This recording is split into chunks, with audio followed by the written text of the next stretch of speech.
Okay, so here's our larynx, the trachea. Behind the trachea, remember you have these wonderful, this nice esophagus, nice and flexible. Here are the lungs, okay, and you needed to know the lobes of the lungs, and so here on the right side you have the anterior, middle, posterior, and then as you pick the heart up and look underneath, you find the mediastinal lobe. On the left side you have the anterior, middle, and posterior. This is your diaphragm. Here is your liver. We're going to pick the diaphragm up. Here is the right medial lobe of the liver, and this, which actually doesn't look the right color, usually will be greener in color, is the gallbladder. This is the right lateral lobe of the liver, the left medial, the left lateral. Here is your greater omentum, okay, hanging off the greater curvature of the stomach. Here is the fundus of the stomach, the body, the pyloric region, the pyloric valve or sphincter. Here's the duodenum.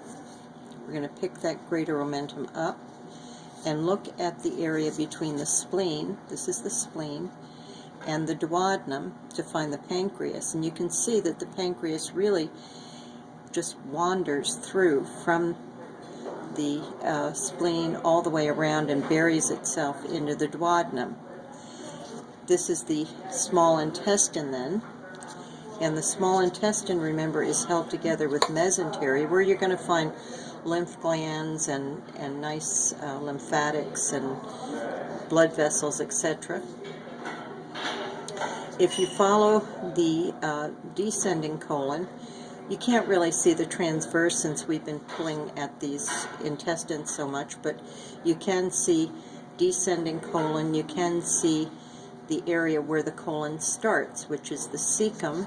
You have your ileum coming into the large intestine, and so this is the cecum. This would be ascending colon. Okay. Here is your kidney, and Dana was good enough to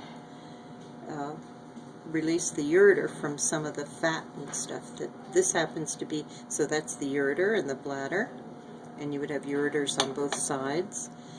This happens to be a female cat. Here's your ovary, your uterine horns going into the uterus. All right. I think that's all you need to know. You didn't give the lesser omentum or the areas of the small intestine?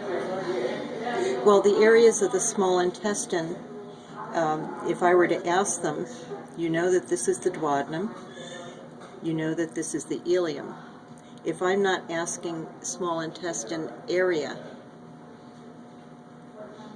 in some place other than that, I'll ask it from the middle, and you say jejunum, that's all. But normally, I would ask the ileum and the duodenum. Okay? And you know that the greater omentum comes off the greater curvature of the stomach.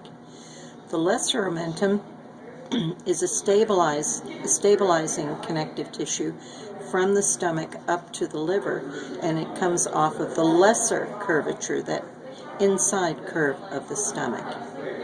Okay?